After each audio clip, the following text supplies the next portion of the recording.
Hadlee Oval has been at the centre of New Zealand cricketing success in recent years, a beautiful ground on which New Zealand's men and women have performed for all the world to see. And now a facility is being built just over the bank to inspire the next generation. And how fitting that it is being named after a man who was and is a hero to so many.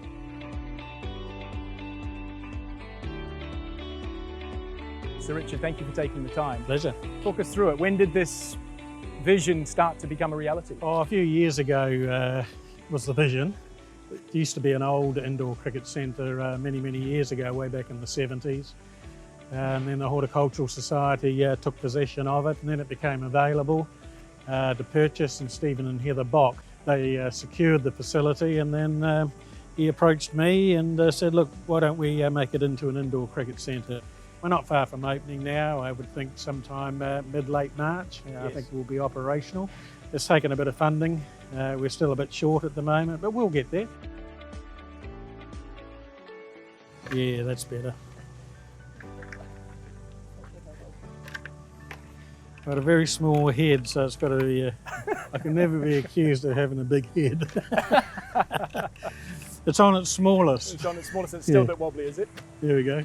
They've got the most important artwork already up there, you see. Yeah, well, that's right. But the thing is that if you look at it from the other side, we're bowling left-handed. Yeah.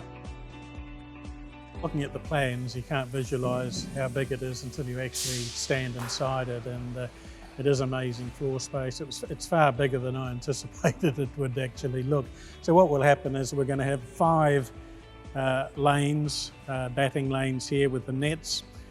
So the bowlers will run in from the other end, and they have the full run-up, which is great, whereas the old facility used to be about 10 or 12 yards and used to kick off from the wall to run in and bowl. The nets can be pushed back or rolled back, so that, again, it opens up the floor space, therefore it allows other sporting activities to be used here. And this makes this facility a community project. It just has so many options and opportunities for kids to grow their love of sport and become future New Zealand champions in whatever their chosen sport is. This is almost a pièce de résistance, isn't it? That's right. You can enjoy international cricket as it currently is, just beyond the pavilion here. Well, hard not to have this position, Richard, and look out at this fabulous setting without considering the state of New Zealand cricket, the health of the game. We've got the Women's World Cup coming up, which is hugely exciting, but for the Black Caps in particular, the rate of their progression and growth must have interested and impressed you. Oh, look, we're in great shape. The fact that we made the Test Championship for the first time, the inaugural one obviously, and to go on to win it, it was a remarkable effort. We have a lot of batsmen averaging in the 40s, Kane of course in the 50s.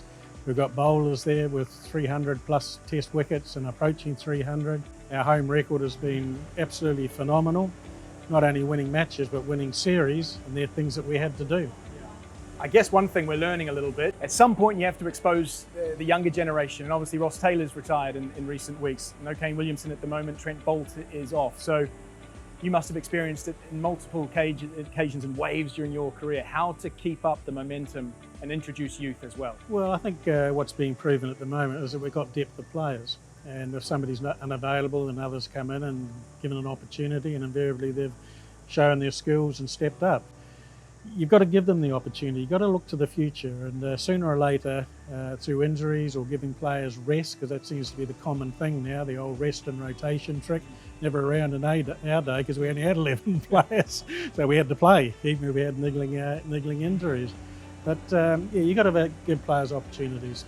Yeah, I guess as we just nod to looking to the future, that's what this is all about. And this wonderful spot that we're standing in right now, that's what it's all about. Yeah, well, you're going to have youngsters at the game watching this one now against South Africa here at Hadlee.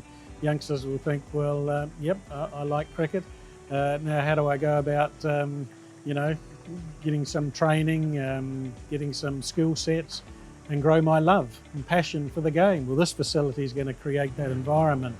So it will produce white ferns, it'll produce black caps. So look, it's a win-win situation for everybody, and I'd encourage all areas around the country, all regions, to try and replicate these sort of facilities. And as I say, we're going to have a bright future. Indeed, what an opportunity and what a legacy to leave, Sir Richard. Thank you very much for your time. Thank you.